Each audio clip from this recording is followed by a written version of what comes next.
सब बच्चे हाथ जोड़ेंगे और क्या बोलेंगे? महावीर भगवान की अनंत सिद्ध परमेष्टि भगवानों की, आचार्य भगवान श्री शांति सागर जी महान मुनिराज की, लक्ष्य नामक ग्रंथ की, जीवनधर भगवान की, आचार्य भगवान श्री वाधीव सिंह की, छत्र चूड़ामणि गद्य चिंतामणि ग्रंथों की, और सबको आपस में हंसकर जय जिनेन्द्र जय दू जड़ंदो। ठीक है, हम लोग जीवनधर भगवान का बड़े आनंद के साथ में यह जीवनधर चरित्र पढ़ रहे हैं। 16वें अध्याय पर हम पहुँचे थे। कल तक की कक्षा में हमने बड़े ही हास्य के साथ में, मनोरंजन के साथ में 16वां अध्याय पढ़ा था। उसमें क्या क्या सीखा था कि एक कुमारी है, उसका नाम है सुरमंजरी। याद आ गया? वो किसकी बहन थी? गुड़माला की। जब चूरन उड़ाया था तो उस समय उसी समय ये डिसाइड कर लिया था कि ये लड़का बड़ा इंटेलिजेंट है ना, और बड़ा सुंदर भी है, बड़ा विद्वान है, बड़ा पुण्यशाली है, सब जगह इसकी तारीफ है। मैं विवाह करूंगी तो इसी से करूंगी और इसके अलावा किसी का भी मुख नहीं देखूंगी, किसी भी पुरुष का। तब से वह अपने राजमहल में रह रही थी और किसी पर पुरुष को देखती भी नहीं थी। तो ये चर्चा धीरे धीरे उसका जो मित्र था जीवनधर का उस तक पहुंची। क्या नाम था? बुद्धिशेण। बड़े हंसी मजाक करता रहता था। उसने कहा, अरे भाई मेरे दोस्त, एक बात बताओ, तुम्हारी इतनी सारी शादियां हो गई, हमारी एक भी नहीं हुई है, क्या भाग्य लेकर के पैदा हुए हो, क्या मामला है? तो उन्होंने कहा, भाई ऐसा ही है, अपना अपना पुण्य है। उनने भी मजे लिए, किसने? जीवनधर स्वामी ने। तो कहा, ठीक है भाई, ऐसा है, तुमसे तो वही लड़कियां शादी करती होंगी जिनका कहीं विवाह हो नहीं रहा होगा, उनके माँ बाप परेशान होंगे, तुम्हारे गले बांध देते हैं और तुम शादी करके आ जाते हो, ऐसे ही खुश होते रहते हो। तो तुम सुरमंजरी से अगर शादी करके दिखाओ तो तुम्हें जाने। ये बात तो जीवनधर को भी नहीं पता थी कि वो हमारी राह देख रही है, ना बुद्धिशेण को पता थी। ये भी तो पुण्य की बात है कि जहाँ जो चीज़ लेने जा रहे हो वो तो आप ही के लिए तैयार बैठी है, बस निमित्त बन गया उसका। पूर्व जन्म का कुछ ना कुछ उन लोगों का संयोग रहा होगा जिसके कारण से वह लड़की उनको चाह रही है, और वो तो कंपटीशन के लिए अच्छा है, ऐसी बात है, कोई बात नहीं। वो चले जाते हैं वहाँ पर राजपुरी में, और वहाँ जा कर के कि भाई चैलेंज है, तो ऐसे तो वो करेगी नहीं क्योंकि सुनने में आया है वो किसी पुरुष को देखती नहीं है। तो अब उसने एक बुढ़े का रूप बनाया और उसकी हालत भी कैसी कर ली अपनी रूप की, बिल्कुल जर्जर शरीर, लार बाहर, शरीर बिल्कुल कंकाल, गिरता पड़ता, लुढ़कता पहुंचा जैसे तैसे। रूप कैसे बनाया? उसी सुदर्शन देव से विद्याएं ले ली कि भाई थोड़ी अपनी विक्रिया रिद्धि से हमें कोई विद्याएं दे दो, हमारा रूप चेंज कर दो। तो उस विद्या के माध्यम से उसने मनचाहा रूप बना लिया। देवों के पास विद्याएं होती हैं, विक्रिया से वे कुछ भी बना लेते हैं। किसी को ऐसा तो नहीं लगता कि देव वेव सब ये बेकार की बातें हैं? ऐसा नहीं होता होगा, कैसे कोई रूप बना लेगा बताओ, है ना?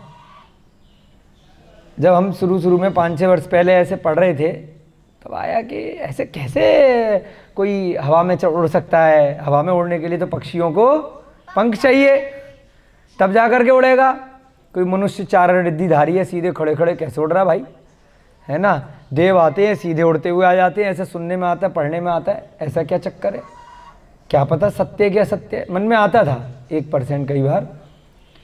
फिर जब आगे डिटेल में सोचा, चर्चाएं हुई लोगों जैसे आप लोगों के साथ में, अलग अलग विद्वानों के साथ में, कि भाई ये बात सत्य है या नहीं है। देखो पक्षी को भी पंख चाहिए उड़ने के लिए, अब उसका रूप धीरे धीरे करके कुछ बना है, बड़ा हुआ है। आप लोग भी धीरे धीरे करके बड़े हो रहे हो ना, पैदा होने में जरा से हुए, फिर धीरे धीरे करके रूप बना।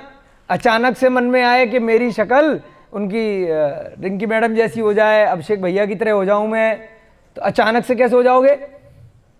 आता है ना ऐसा विकल्प मन में, ये कौन सा जादू है भाई, ये तो मैजिक हो गया है ना। ऐसे कैसे हो सकता है? वो तो कहानियों में होता है, मैजिक वैजिक कुछ नहीं होता, ये तो सब किस्से कहानियों वाली बातें होती। ऐसा मन में आता है किसी के कि कैसे बदल जाएगा रूप, बताओ, है ना?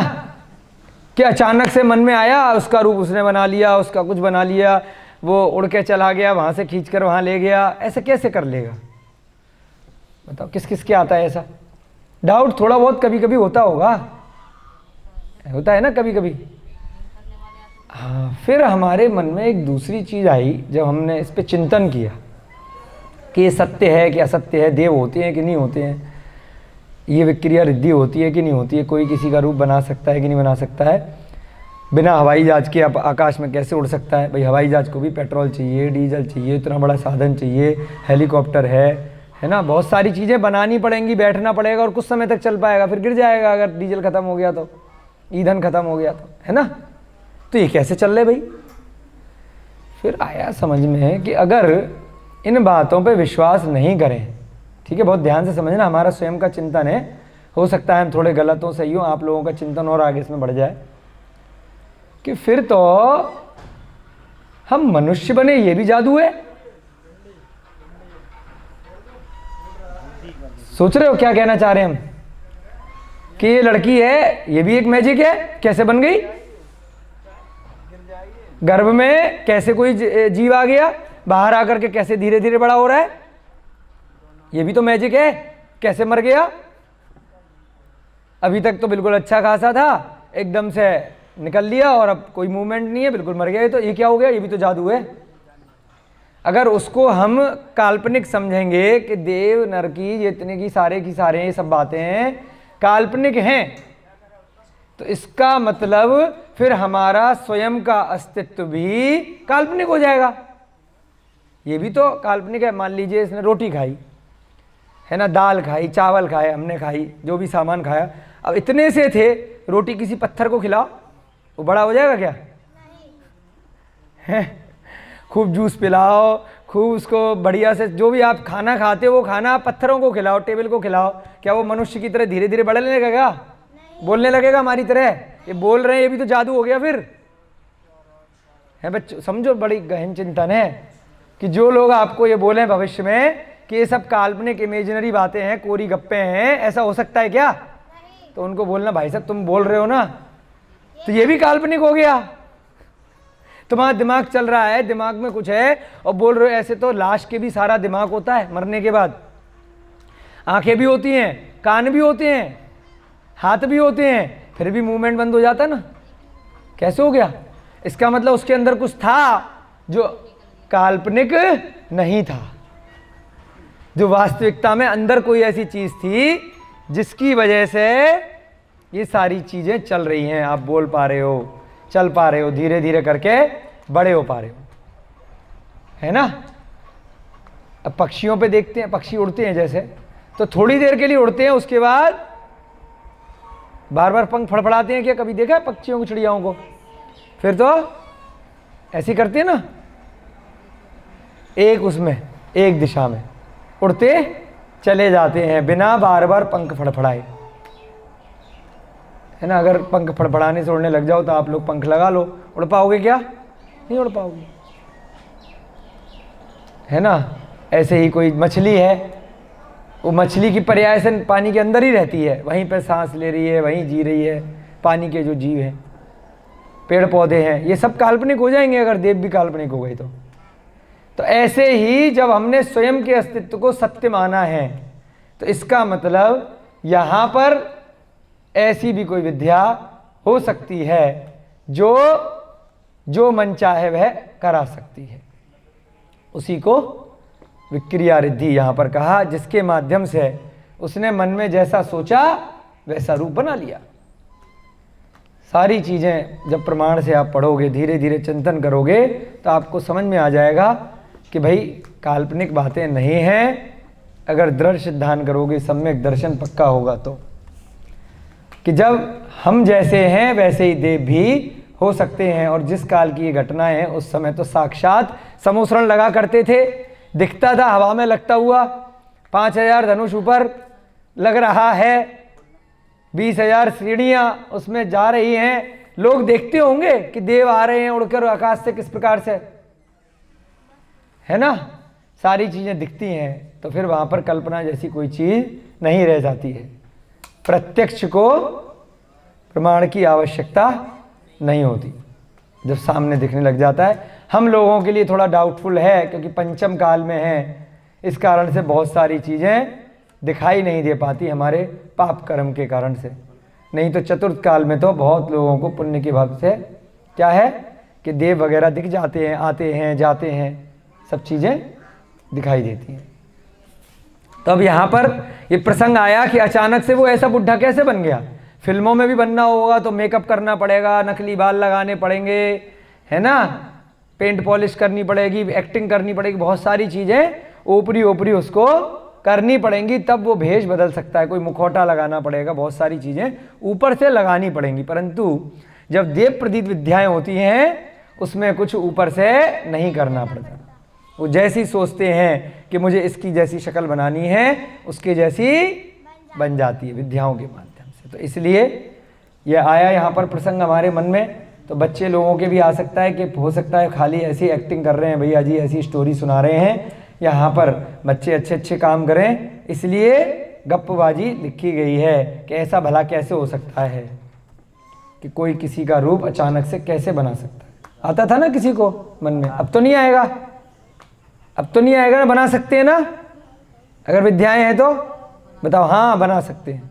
अगर देव हैं और अगर विक्रिया रिद्धि है तो कोई भी रूप बना सकते हैं, ठीक है। मंत्रों की सहायता से बहुत सारे काम हो जाते हैं।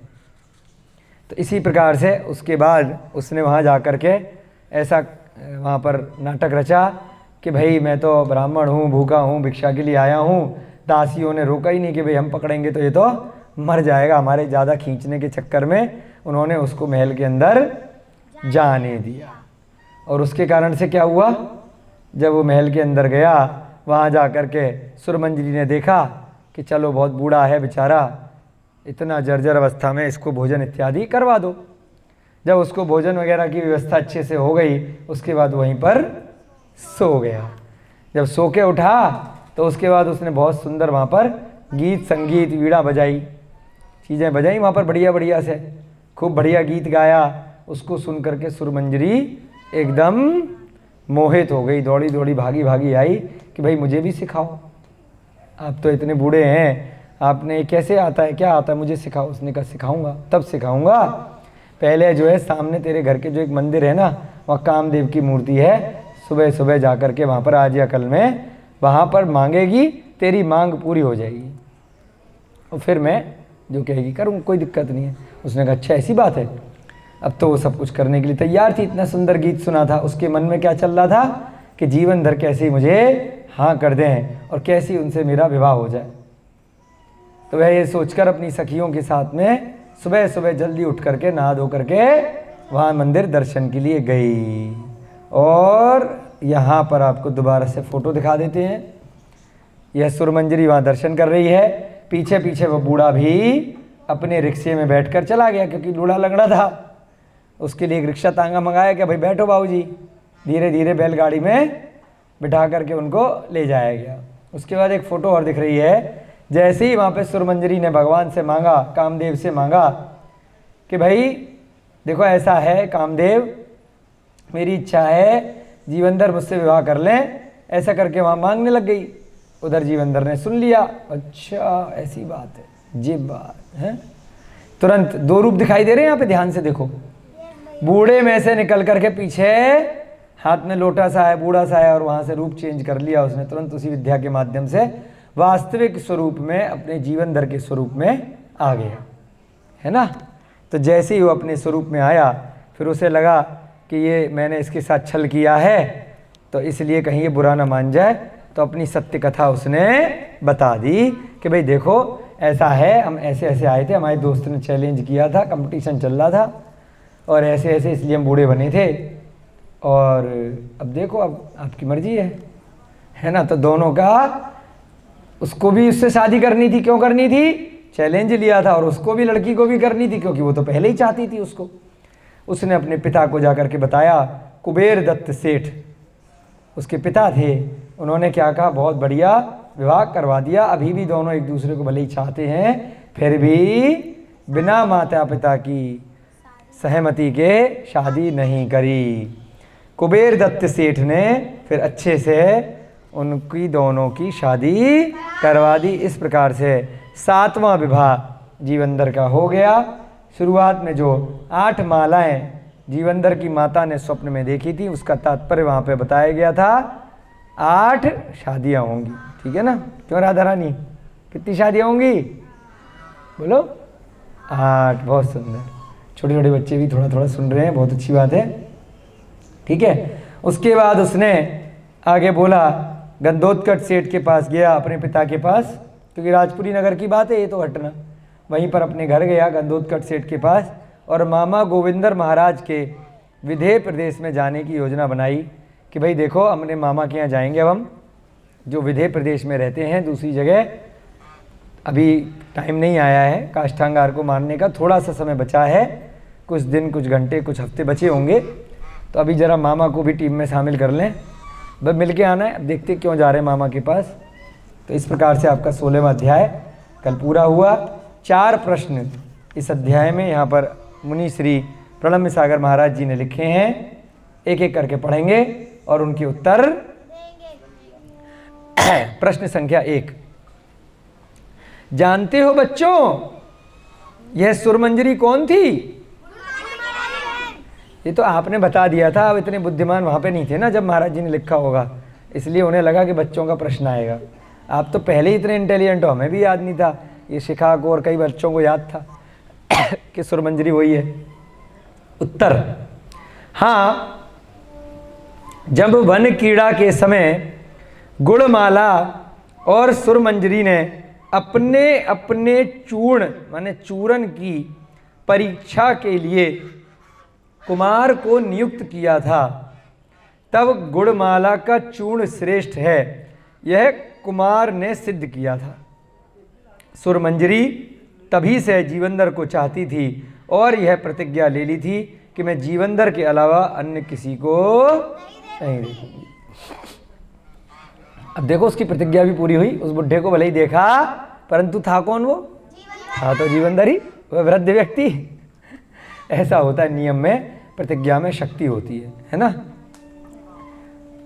जब वन प्रीणा के समय गुड़माला उसकी बहन का नाम था, सुरमंजरी उनका चूरन था, दोनों में कंपटीशन हो गया, बहस हो गया। मेरा चूरन ज़्यादा सुगंधित है कि तेरा चूरन ज़्यादा सुगंधित है ना। अभिषेक भैया जी कह रहे हैं मुझे ला करके एक डिब्बा दे देते, मैं बता देता खा करके, हैं चख करके बताया था दोनों का।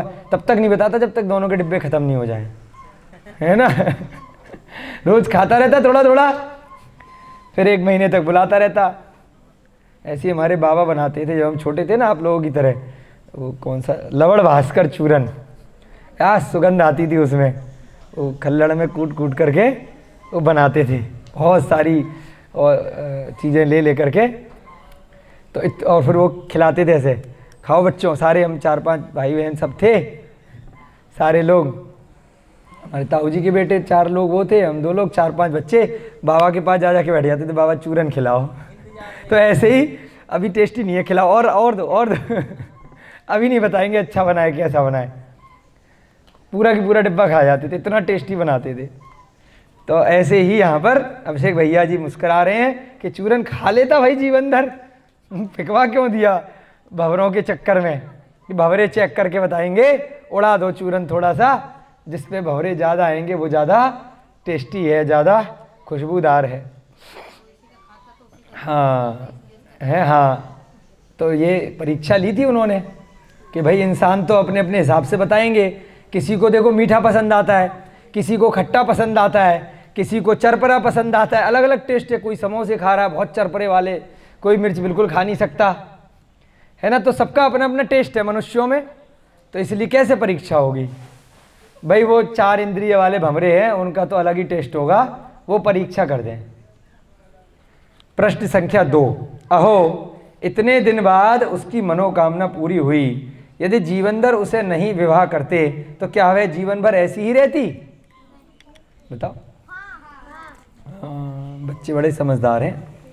देखो उत्तर में क्या देखते हैं, क्या प्रश्न था कि देखो उसने ऐसी हवा में प्रतिज्ञा कर ली, कोई टीवी पे पसंद आया, कोई बहुत बड़ा सेलिब्रिटी पसंद आ गया कि भाई मैं शादी करूंगी तो इन्हीं से करूंगी, प्रतिज्ञा ले ली किसी ने, और अगर दृढ़ निश्चय उसका अगर पक्का हो गया ना तो क्या पता वो कितना भी बड़ा व्यक्ति हो वह कभी ना कभी आ ही जाएगा। और अगर उसका ढील डाल वाला रवैया होगा कि जब तक नहीं मिल रहा तब तक इधर उधर कितनी भी कर लेती हूँ, कितने भी बॉयफ्रेंड बना लेते हैं, क्या दिक्कत है, वो मिल गया तो ठीक है, तो उसकी प्रतिज्ञा कभी पूरी नहीं होगी। प्रतिज्ञा में बड़ी शक्ति होती है और वह चीज़ें आपके कर्मों को ऐसा बांध देती हैं कि वह काम पूरा हो जाता है। अब ये सांसारिक प्रतिज्ञाएं हैं, उससे थोड़ा सा जीवन धर पे आ जाते हैं। जो ग्रंथ का यहाँ पे स्वाध्याय चल रहा है कि प्रतिज्ञा करो तो कैसी करो कि मैं तो भगवान महावीर जैसी बनूंगी, है ना, तब क्या होगा? अगर आपकी प्रतिज्ञा में इतनी शक्ति होगी तो प्रतिज्ञा बहुत जल्दी पूरी होगी। अच्छा, इसका नाम प्रतिज्ञा इसलिए मुस्कुरा रही है, मैं तो भूल गया था। हाँ अच्छा, इसकी बात नहीं चल रही है, इसके नाम का जो शब्दार्थ है उसकी बात चल रही है, दृढ़ निश्चय की। तो ऐसे दृढ़ निश्चय करो, सांसारिक सुखों के दृढ़ निश्चय मत करो, ऐसे निश्चय करो कि सब चीजें पीछे छूट जाए, कि मुझे संसार चक्र से निकलना है, मेरी यह प्रतिज्ञा है, आज नहीं तो कल मैं उस मार्ग पर बढ़ूंगा, है ना, बढ़ेंगे हम सब मिलकर के। ऐसी प्रतिज्ञा करो तो अपने आप ही ऐसी सामने आसपास ऐसी परिदृष्टि बन जाएगी, ऐसी सारी की सारी सृष्टि आपके आसपास ऐसी बन जाएगी कि वह चीज़ धीरे धीरे अपने आप होने लग जाएगी। एक बहुत पहले एक पिक्चर आई थी शाहरुख खान की, ऐसे कर करके वो एक्टिंग करता था ना कि जब किसी को ऐसा चाहो तो सारी कायनात मिलाने में लग जाती है, चाहो तो ऐसा चाहो। हाँ भैया जी बोल रहे ओम शांति ओम, बहुत पिक्चर देखते हैं, हम भी देखते थे पहले कभी कभी, उसमें क्या बात है, अच्छी बातें सीखनी चाहिए।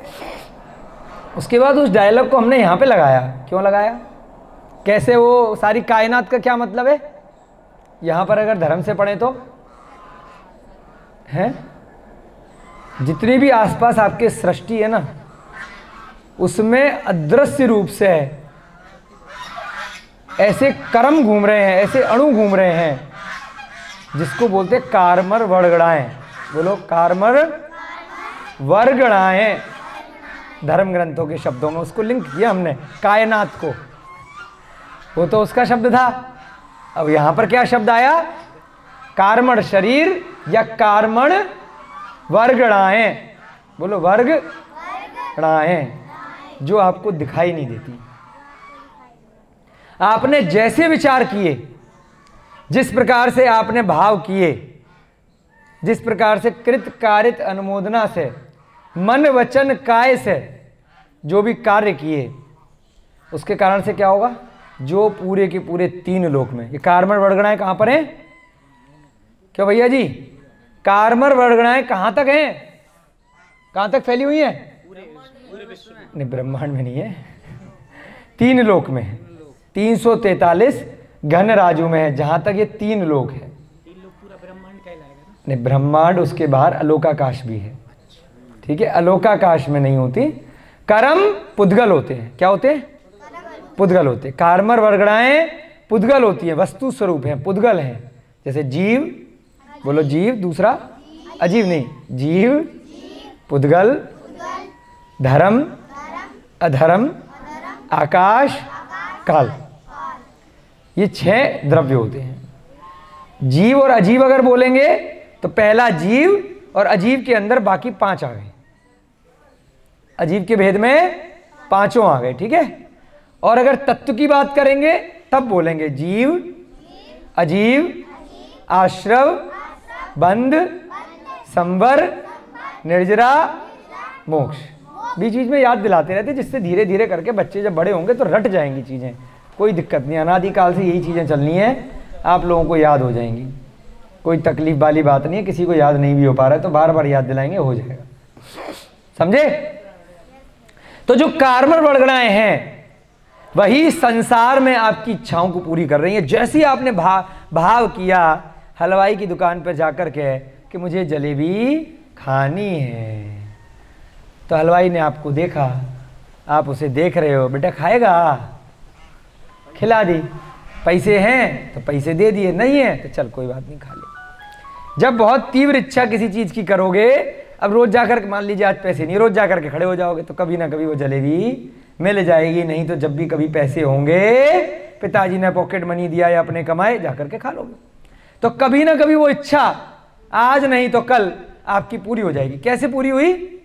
क्योंकि वो कर्म बंधे, भावों के माध्यम से, कर्मों के माध्यम से, मन वचन काय के योग के माध्यम से, कृत कारित अनुमोदना के माध्यम से। इस संसार में जो दिखाई नहीं दे रहे हैं ऐसे पुद्गल द्रव्य होते हैं।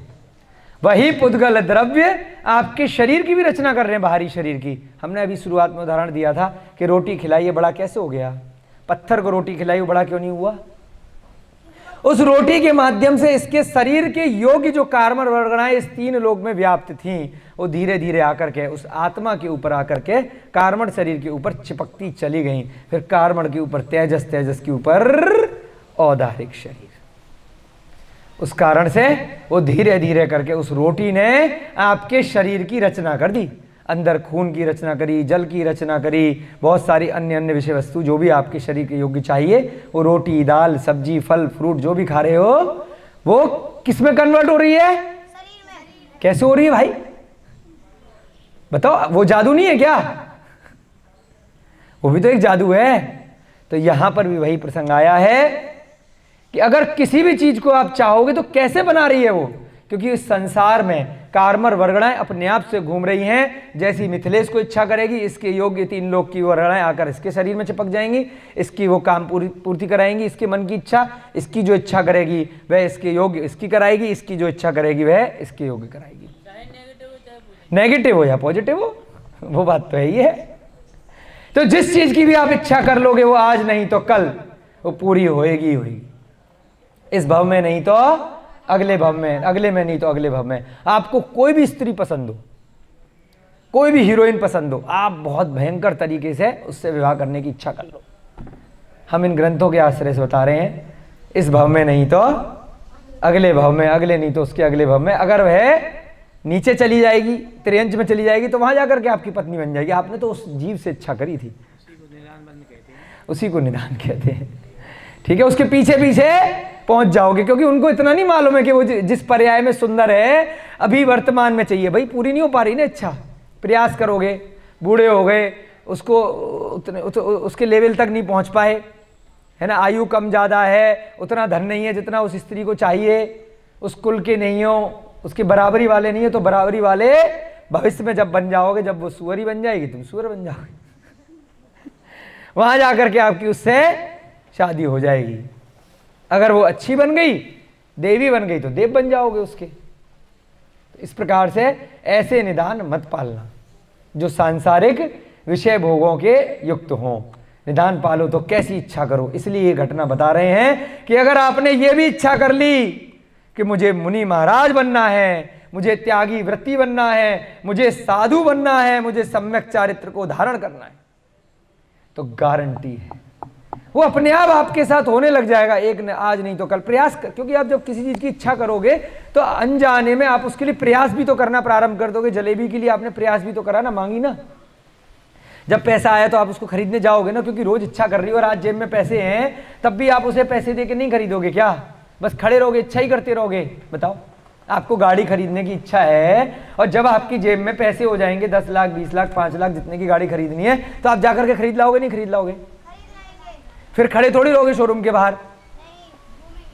इसका मतलब वह इच्छा आपकी पूर्ति धीरे धीरे करके होगी। फिर कहते हैं मेरे ड्रीम पूरे हो गए, मैंने वर्षों से ये सपना देखा था और सपना पूरा करने के लिए मैंने प्रयत्न किया था, आज वो सपना मेरा पूरा हो गया। प्रयत्न भी तो किया, क्योंकि जैसे भाव करोगे वैसे कर्म भी करने लग जाओगे, और जैसे कर्म करोगे उसके अनुसार फल भी प्राप्त आज नहीं तो कल हो जाएगा। इसीलिए बार बार आपसे कह रहे हैं, बच्चों बड़ों जो भी लोग अगर भगवान बनना चाहते हैं, भगवान महावीर बनना चाहते हैं, तो आज ही मन में विकल्प पाल लें कि मुझे भी जीवनधर बनना है, मुझे भी आदिनाथ जैसा बनना है, मुझे भी महावीर जैसा बनना है। बन जाओगे, गारंटी है, हमारी गारंटी है, जबकि हम इतने विद्वान नहीं है। क्योंकि आप स्वयं करोगे ना, मैं थोड़ी करूंगा, है ना। भैया जी ने कहा पीछे से मुझे तीर्थंकर बनना है, बिल्कुल धीरे धीरे पढ़ेंगे कि तीर्थंकर बनने के लिए क्या किया जाता है, वो अपने आप करने लग जाएंगे, है ना। पढ़ेंगे, सीखेंगे, सुनेंगे, उनके जैसे काम करने लग जाएंगे। इनके लिए तालियां, है ना। मोक्ष जाने की बात है, जब तक संसार में हो उसमें कोई निदान नहीं पाला जाएगा। उसके लिए तो फिर आपको वैसे काम भी करने पड़ेंगे जो तीर्थंकर बनने के लिए करने पड़ते हैं। पहले भाव करोगे, फिर उनका चरित्र पढ़ोगे कि आदिनाथ कैसे बने, महावीर कैसे बने, जीवनधर कैसे बने, उसके बाद करना भी तो पड़ेगा। अब जो लड़ाई चल रही है भगवान राम के मंदिर के लिए, किसी की मस्जिद के लिए, कोई भी आज तक हमें ये नहीं मिला संसार में जो लड़ रहा है राम के लिए कि मुझे राम बनना है। कोई कहता है मुझे राम का मंदिर बनाना है मुझे लड़ाई लड़नी है कि तूने मेरे मंदिर पे कब्जा क्यों किया, मुझे वहां पे नारेबाजी करनी है, मुझे तेरे को मारना है, मुझे मीडिया में और यहां पर प्रचार करना है। कोई एक व्यक्ति अगर मिल जाए कि मुझे राम बनना है तो सारे झगड़े खत्म हो जाएंगे। कोई नहीं मिलेगा आपको कि जो बोल दे कि मुझे तो राम बनना है, मुझे ये फालतू की दकियानूसी लड़ाई झगड़े में नहीं पड़ना है। कुछ भी कर लो ठीक है, मरने दो, जीने दो, अपने को तो राम बनना है, अपने को तो राम का चरित्र पढ़ना है, और उसके बाद जैसे राम ने काम किए उनके उनके मुझे पद चिन्हों पर चलना है, मुझे भी वैसा ही कॉपी करना है, वैसे ही अनुसरण करना है। वो सारे झगड़े खत्म हो जाएंगे। जितने भी उस झगड़े में पड़ रहे हैं वह सारे की सारे, उनमें से कुछ भी जीव अगर ये डिसाइड कर लें तो सारे संसार के झगड़े उसी दिन अभिप्राय से समाप्त हो जाएंगे। अब यहाँ पर उत्तर आया, थोड़ा थोड़ा हमें भी जोश आ जाता है आप बच्चों के साथ में, है ना। आना चाहिए, नहीं आना चाहिए, तभी तो मोटिवेट करेंगे आपको, स्वयं के लिए भी मोटिवेशन होगा, आपके लिए भी होगा, अच्छी बात है। देखो क्यों आया, क्योंकि उसने मनोकामना करी थी कि मैं जीवनधर से ही शादी करूंगी, है ना। तो उसकी मनोकामना पूरी होगी नहीं होगी, या फिर ऐसे ही हमेशा अविवाहित रहेगी। उत्तर आया हाँ बेटा, योग्य कुल की स्त्रियां जीवन में एक बार ही किसी को अपना पति बना लेती हैं। अब आजकल की बात नहीं है कि भाई ऑफिस में कोई पसंद आ गया, माँ बाप चाहे मर जाएं, है ना, मैं तो शादी करूंगी इसी से करूंगी, या तो मैं छत से कूद जाऊंगी या हाथ काट लूंगी, है ना। क्या होता है वो, क्या बोलते, नसें काट लूंगी ब्लेड से, या फिर छत से कूद जाऊंगी, या फांसी लगा लूंगी, या आप राजी राजी हमारी शादी करा दो। ये क्या है, ब्लैकमेलिंग है।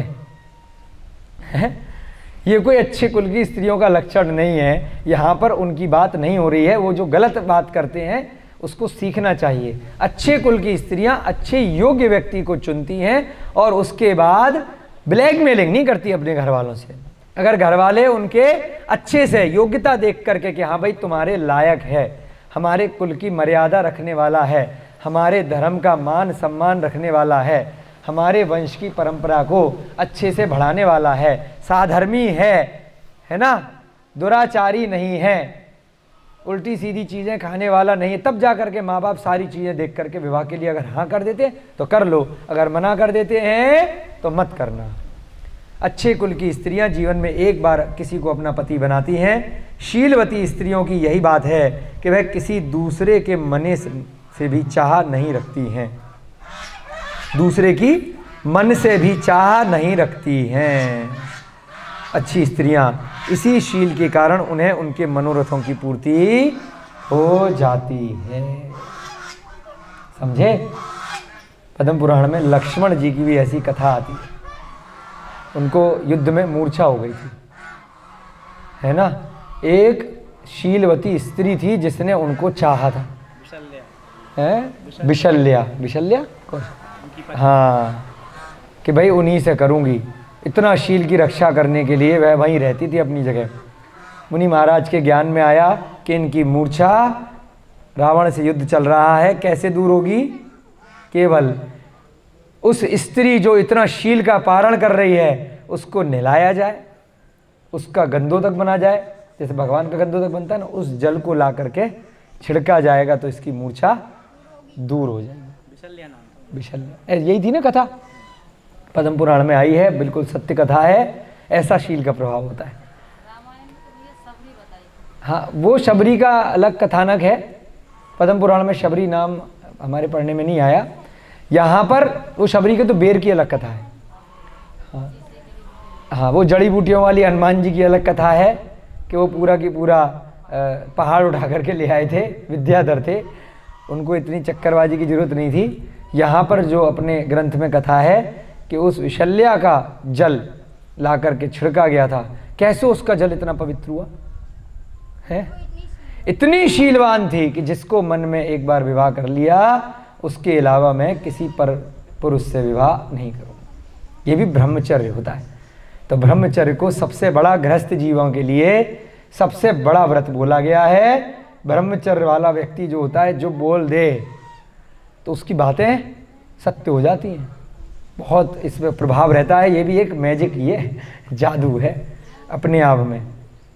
तो इसलिए बच्चों, जब तक विवाह नहीं हो जाए, 10-5 साल में आप सबके विवाह लायक हो जाओगे, कोई 20 साल बाद, कोई 10 साल बाद, कोई 5 साल बाद, तो जब तक विवाह नहीं हो जाए, जब तक अपने माँ बाप का सर शर्म से नीचे मत झुकाना, कोई भी गलत काम जीवन में मत करना। जितना भी यहाँ पर आपको ज्ञानदानम गुरुकुल में संस्कार दिए जा रहे हैं, जब भी ऐसा निमित्त आ जाए तो कभी भी ऐसे कार्य मत करना कि माँ बाप बेचारे इधर उधर अपनी शक्ल छुपाते फिरें कि मेरे बच्चों ने गलत काम कर दिया, कहीं भाग गए किसी के साथ में, है ना, बिना बताए ज़बरदस्ती गलत जगह शादी कर ली, हमारी नाक कटा दी, है ना। तो उनको बड़ा दुख होता है।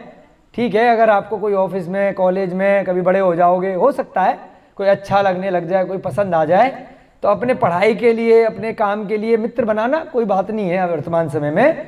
परंतु विवाह इत्यादि की बात या फिर कोई गलत आचरण उनके साथ मत करना, चोरी छिपे कोई भी गलत काम मत करना, क्योंकि ये सारी बातें आजकल स्कूलों में नहीं बताई जाती हैं। इसीलिए मजबूरी में हम लोगों को यहाँ पर आकर के बतानी पड़ रही हैं, है ना, क्योंकि और कहीं बताई नहीं जाएगी। सब जगह तो नई जनरेशन भैया जी कह रहे हैं, वहाँ तो स्कूल कॉलेजों में और सिखाई जाएंगी, है ना, और करो, कंपटीशन चलेगा कि भाई तेरे को ये पसंद है, तुझे ये पसंद है, तुझे वो पसंद है, चलो हम तुम्हारे लिए मदद करते हैं। तो वहाँ सब गलत चीज़ें सिखाई जाएंगी। उसमें भी आपको अपना जो चरित्र है बचा करके रखना है। 100 बच्चों की क्लास में भी अलग अपने आप को रखना है। चाहे बच्चे आपको दकियानूसी बोलें, बुरे ख्यालों वाले बोलें, दादी अम्मा बोलें, पुराने ज़माने का बोलें, कुछ भी बोलें, लेकिन आपका चरित्र आपके साथ में है। अगर एक बार खराब हो गया, एक बार दाग लग गया, उसके बाद तो फिर पूरा जीवन वो लग ही गया। इसलिए जब तक विवाह नहीं हो, कभी भी ऐसे विवाह से पहले या विवाह के बाद कहीं अन्य स्थान पर ऐसे कभी भी कोई संबंध मत बनाना। अगर कोई अच्छा लग रहा है, पसंद आ रहा है, आपके कुल का है, बराबर वाला है, सब कुछ ठीक है, तो अपने माता पिता से जाकर के घबराना मत, उनको बताना, है ना, उनके सामने रखना। और उसके बाद यदि वह राजी हो, वह सब चीज़ जांच पड़ताल कर करके अगर वह राजी हो जाएं, एग्री हो जाएं, उसके बाद जब आपका योग्य समय आए, विवाह की योग्य आयु आए, तब कर लेना। कोई जल्दबाजी मत करना, ठीक है ना, क्योंकि एक बार गलती कर दी तो बेटा बड़ी दिक्कत आ जाती है, ठीक है ना। प्रश्न संख्या 3, तीसरा प्रश्न यहाँ पर आ रहा है, आज भी तो कोई कन्या ऐसा करते हुए देखी जाती है। अब पूछ रहे बच्चे, अरे आजकल थोड़ी होता है महाराज जी, ये उस जमाने में होता होगा। हमें भी लगता है कि आजकल बड़ा मुश्किल है, क्योंकि सब बच्चे पढ़ने के बाद में आजकल क्या है, घर वाले भी मजबूर हैं, स्कूल भेजना है, कॉलेज भेजना है, बाहर भेजना है, पढ़ाई में, नौकरी में, है ना। सब लड़कियां भी बेचारी सब काम करती हैं आजकल तो कहीं ना कहीं, है ना, लड़के भी सब करते हैं। तो इसलिए दिक्कत आ गई है, वहाँ पर कुछ ना कुछ कोई पसंद आ गया। तो आज भी कभी ऐसा हो सकता है क्या? यदि वह किसी से, अरे यही वाली बात महाराज जी ने भी कह दी, हम तो ऐसे ही कह रहे थे, यदि वह किसी से प्रेम करने लग जाए तो वह उसके अलावा किसी को चाहती नहीं है, फिर माता पिता उसका विवाह करने को तैयार क्यों नहीं होते हैं? बताइए। हमें भी जब हमारा विवाह नहीं हुआ था तो कई बार होता था ऐसा। देखो, प्राकृतिक है, एक मनुष्य का स्वभाव है, कोई ऑफिस में मिल गई, कोई कहीं पे मिल गई, अच्छी लगने लग जाती है।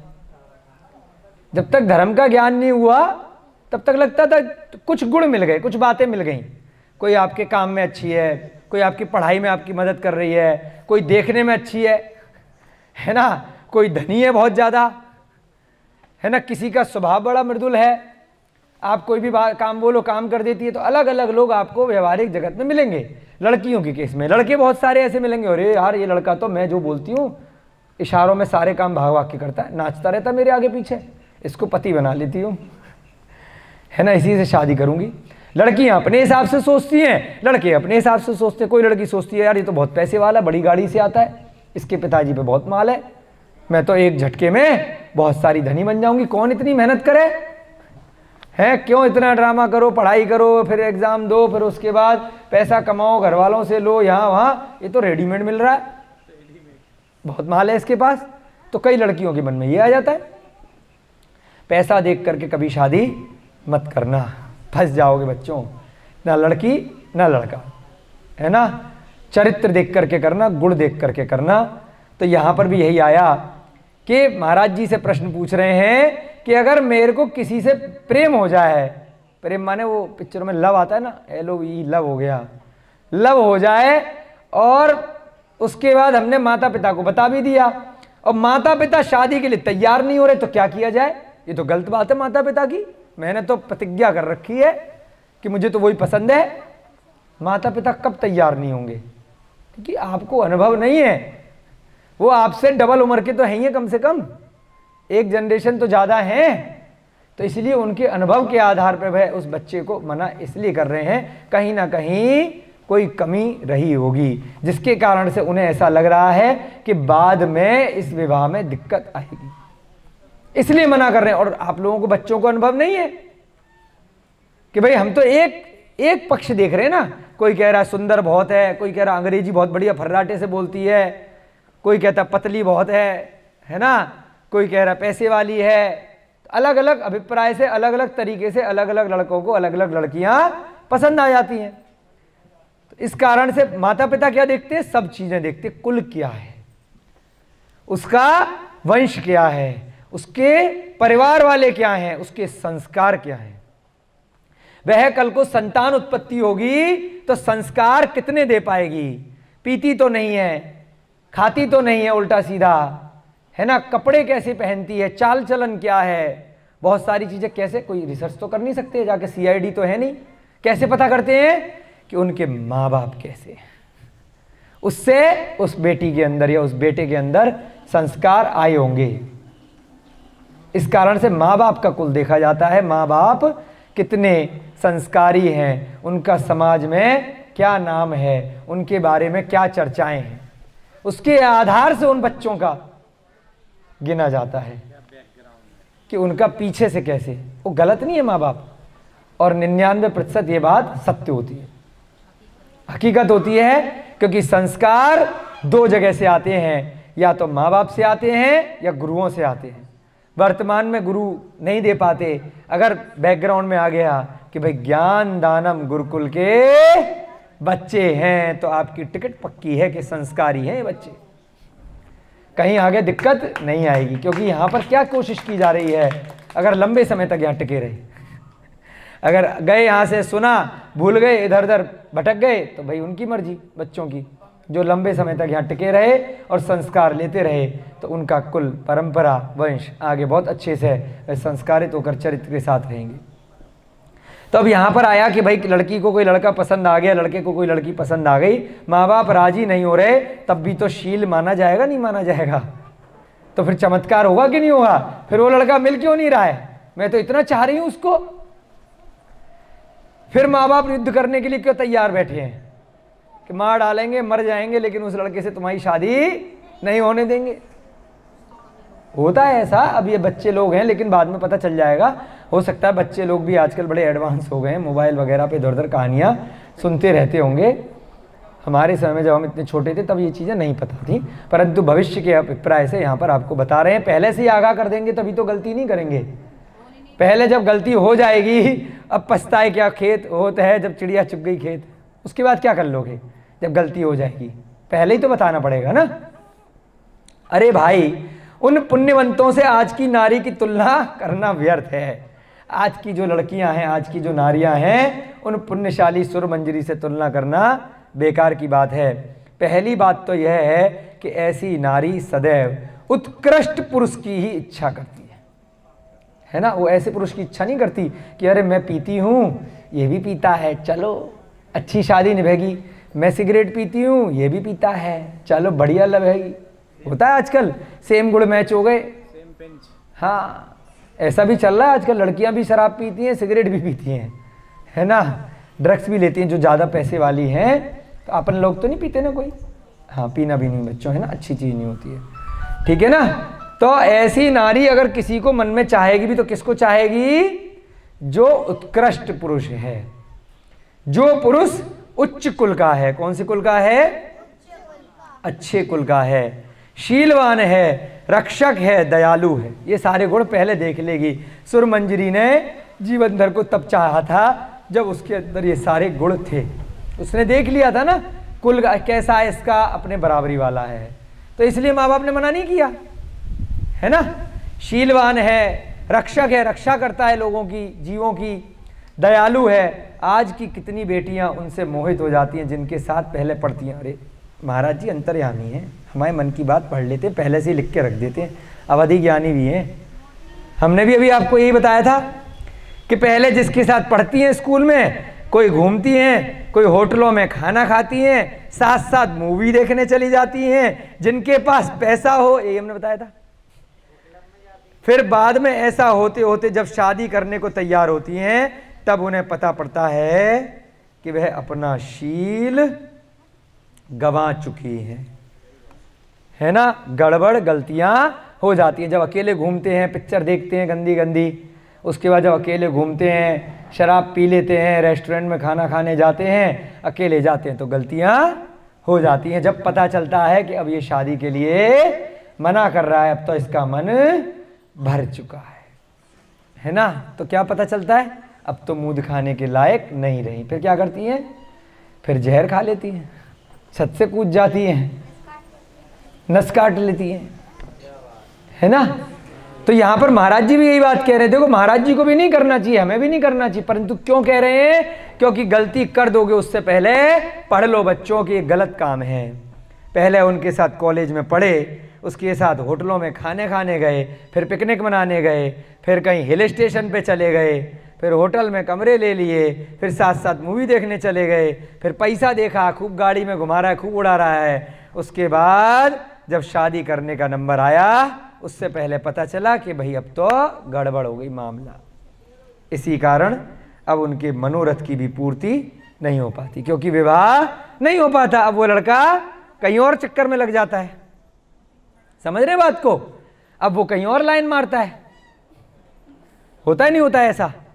वास्तविक घटनाएं हैं। सब बच्चे लोग आज नहीं तो कल बड़े होकर के अपने, जो बच्चे तो बच जाएंगे, ज्ञानदानम गुरुकुल का है, हमें पूरा विश्वास है, शांतिनाथ भगवान के जिन मंदिर में पूरा विश्वास है यहाँ पर कि ये बच्चे कभी भी ऐसी गलती नहीं करेंगे। लेकिन इन बच्चों के आसपास जो कॉलेज की ऐसी लड़कियाँ, कोई स्कूल की ऐसी लड़कियां गलतियां कर रही होंगी, अगर आपकी सहेलियां हैं, आप उनको बच्चों समझाना कि काम गलत कर रहे हो तुम, है ना। तुम उस लड़के के साथ में झूठ बोल करके अपने माँ बाप को कि सहेली के साथ जा रही हूँ और किसी लड़के के साथ में जा रही हूँ, है ना, तो झूठ बोल करके जा रहे हो। आप अगर उसके माँ बाप को आगाह कर देते हो तो आपको दोष नहीं लगेगा, है ना, कि तुमने अपनी सहेली को धोखा दिया, नहीं लगेगा, क्योंकि आपने उसको बचाया है।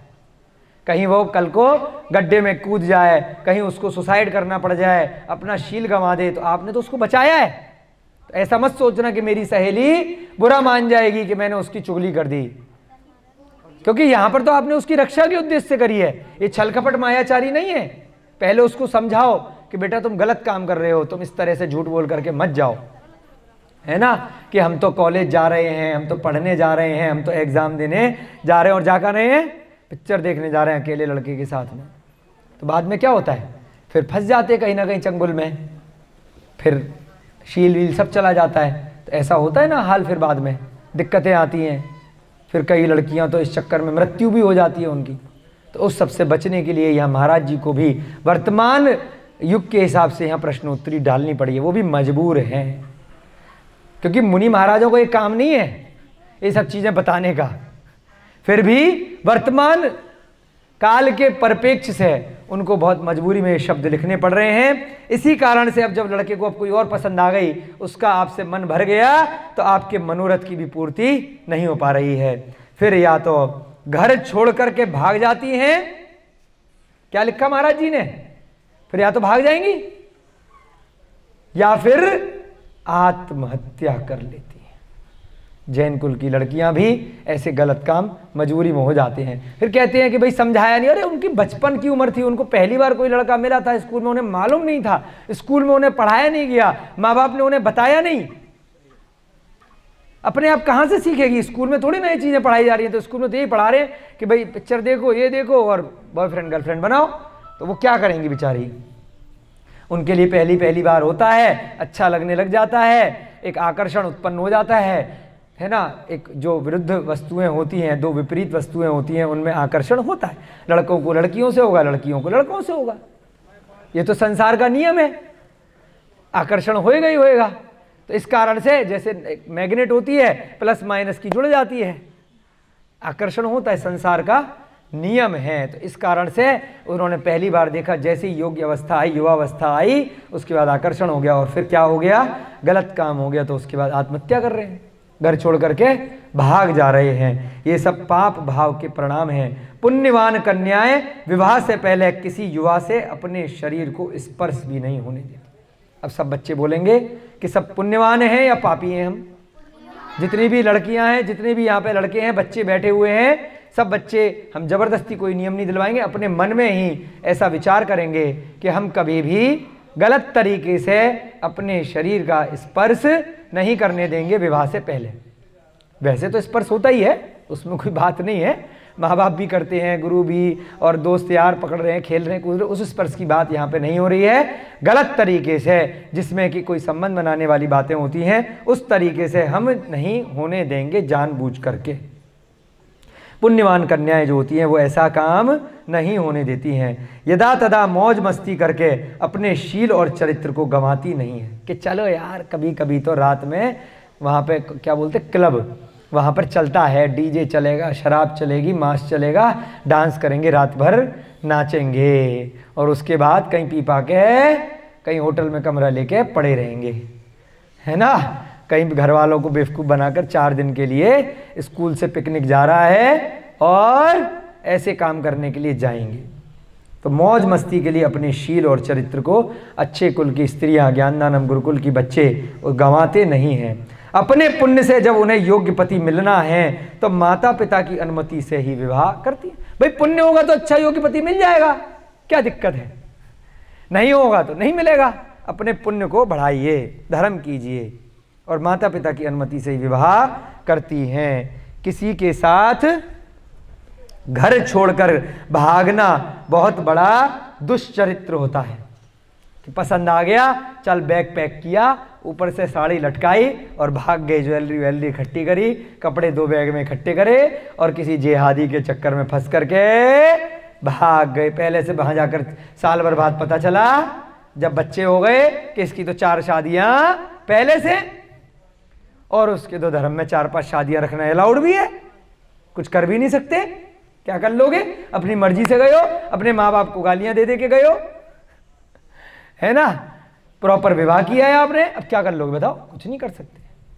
अब तो बच्चे भी हो गए, अब सर पीटते रहो जिंदगी भर या फिर आत्महत्या कर लो। तो उससे पहले यहां पर अगर पढ़ लोगे तो बच्चों सीख जाओगे, समझ जाओगे, कोई दिक्कत नहीं है। छोटे छोटे बच्चे हैं, कोई कहेगा कि भाई छोटे छोटे बच्चों को क्यों बता रहे हैं, क्योंकि क्या पता आजकल छोटे छोटे बच्चों के साथ भी गलत व्यवहार हो रहा है, तो उससे बच सकते हैं, है ना। माता पिता की अनुमति से ही शादी करते हैं, और घर छोड़ करके भागना बहुत बड़ा दुष्चरित्र है, बुरा चरित्र है। अच्छे कुल की कन्याएं कभी ऐसा अपयश बढ़ाने वाला कार्य नहीं करती हैं। अच्छे बच्चे ऐसे, न कन्याएं न पुरुष, ना लड़का भगा के ले जाता है और लड़की भागती है, जो अच्छे कुल की हैं। अच्छा कुल कैसे, जिसको स्वाध्याय मिला है, जिसको संस्कार मिले हैं, वो ऐसा अपयश माने।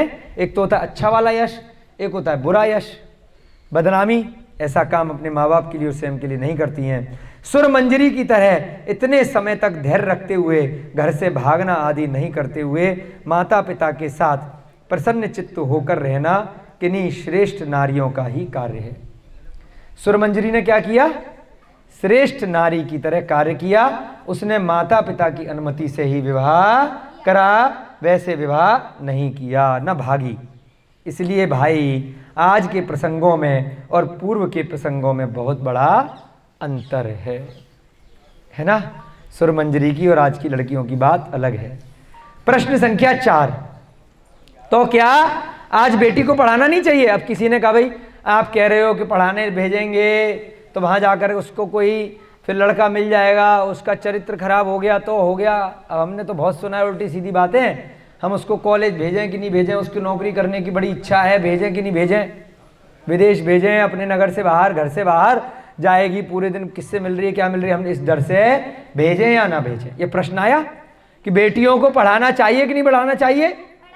बेटी बचाओ बेटी पढ़ाओ आंदोलन चल रहा है ना, और यहाँ कह रहे पढ़ाना चाहिए कि नहीं पढ़ाना चाहिए। तो महाराज जी ने उत्तर दिया, नहीं भाई, हमने ऐसा नहीं कहा, हम ऐसा नहीं कह रहे कि नहीं पढ़ाना चाहिए, अभी तो पढ़ रहे ना, लेकिन संस्कार साथ में। तो माँ बाप अपनी जिम्मेदारी से हटे नहीं कि स्कूल में सारे संस्कार मिल जाएंगे, वीडियो में सारे संस्कार मिल जाएंगे, पैदा होते ही वो मोबाइल खरीद करके दे दिया, इससे संस्कार मिल जाएंगे। पूरे दिन वीडियो गेम खेलते रहो, गोलियां चलाते रहो और उल्टी सीधी वीडियो देखते रहो और संस्कार मिल जाएंगे। हमारे पास टाइम नहीं है पैसा कमाने से और टीवी देखने से और स्वयं की वीडियो देखने से, तो बच्चों के साथ संस्कार दिए ही नहीं और स्कूल भी ऐसे में एडमिशन करा दिया जहां पर केवल पैसा ही पैसा कमाना सिखाया जाएगा।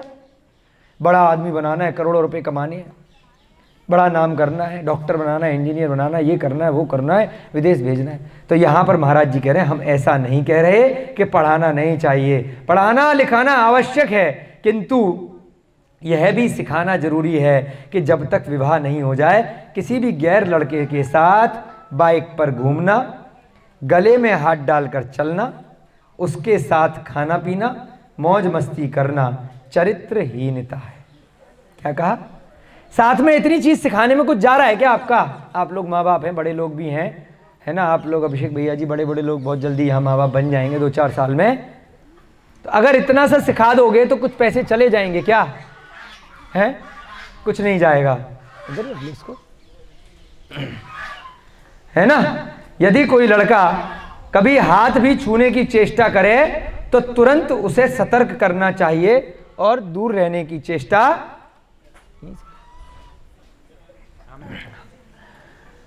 यदि कोई लड़का किसी लड़की को हाथ लगाए तो उसको छूने की चेष्टा नहीं करनी चाहिए, उसे सतर्क कर देना चाहिए और दूर रहने की चेतावनी देनी चाहिए। हमें अच्छी तरह समझ लेना चाहिए कि प्राथमिकता किसे देनी है, प्रायोरिटी किसे देनी है, समझौता या कंप्रोमाइज किससे करना है, पढ़ना प्राथमिकता है या नैतिक चरित्र प्राथमिकता है, यह निर्णय खुद करना चाहिए। क्या पढ़ाई के लिए नैतिक पतन से समझौता करना उचित है या नहीं है ना, कि अपना चरित्र खराब कर लिया और पढ़ाई तो हो गई साइड में, उसके बाद दूसरे कामों पे लग गए, कॉलेज पूरा हुआ नहीं कि बच्चे की माँ बन गए, हो जाता है ना, उसके बाद फंस गए। तो ऐसा कार्य नहीं करना है। प्रश्न संख्या 4 आपका पूरा हो गया है। बच्चों को पढ़ाना जरूरी है, बेटियों को पढ़ाना जरूरी है, परंतु माँ बाप का फर्ज बनता है कि उनको संस्कार दें। अगर स्वयं नहीं दे पा रहे हैं तो फिर ऐसी जगह भेजें, ऐसे मुनि महाराजों के पास भेजें, ऐसे योग्य शिविरों में भेजें, ऐसे मंदिरों में भेजें, ऐसे विद्वानों के पास भेजें, ऐसी पुस्तकें दें कि जिससे उनका चरित्र का निर्माण हो। उन्हें बिठा करके कभी ना कभी माँ बाप ऐसी कथाएं सुनाएं। अब कमाल है, माँ बाप का भी अगर चरित्र खराब है, वो भी सब इधर उधर घूमते रहते, तो क्या सिखाएंगे। तो इसलिए अगर बच्चों को सिखाना है तो स्वयं का चरित्र से भी वह उदाहरण प्रस्तुत करें। आप लोगों का कक्षा का समय हो रहा है, ठीक है ना, आज क्योंकि लेट कक्षा शुरू हुई थी, आप लोगों का लेट आज प्रोग्राम रहा, तो सभी को जय जनेन्द्र। बोलिए महावीर भगवान की जय, बोलिए अनंत सिद्ध परमेष्ठी भगवानों की जय, बोलिए आचार्य भगवान श्री वाधीव सिंह की जय, बोलिए छत्र चूड़ामणि गद्य चिंतामणि ग्रंथों की जय, बोलिए श्री लक्ष्य नामक ग्रंथ की, जीवनधर चरित्र की, मुनि श्री प्रणम्य सागर जी महान मुनिराज की सभी बच्चों को, बड़ों को जय जिनेंद्र, जय दूजड़ंदो। आज का ज्ञान बहुत ज़्यादा आपको दिया है। सब बच्चों को, बच्चियों को, माँ बाप को ध्यान में रखना है। जीवन भर जीवनधर चरित्र के इस प्रसंग से, सुरमंजरी के इस प्रसंग से जो ज्ञान प्राप्त हुआ है उसको अपने दिमाग में, दिल में बना करके रखना है। जय बोलिए महावीर भगवान की जय।